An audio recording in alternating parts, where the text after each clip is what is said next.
Hola, ¿cómo estás? Soy la doctora Priscila Díaz de la clínica Dental Fit. Hoy quiero hablarles del bruxismo. El bruxismo es el hábito de apretar y rechinar los dientes de manera inconsciente. Puede ser diurna o nocturna o ambas y puede darse tanto en niños como en adultos. El origen de este trastorno no se conoce aún. Sin embargo, hay factores a los que se le atribuye que se desencadenen. Por ejemplo, la relación de la maxila con la mandíbula, los contactos dentales prematuros y hábitos o estilos de vida, dieta y estrés.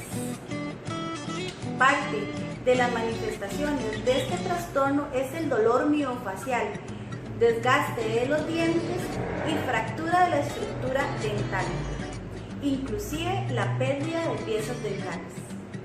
Además de esto, se le atribuye dolores de cuello, de cabeza, de oído, de hombro, codo y mano. Aquí es importante que usted conozca cuál es su caso. Un adecuado diagnóstico y tratamiento con especialistas como fisioterapia, inclusive terapias antiestrés, le pueden ayudar. Y por supuesto, un buen plano de motilidad.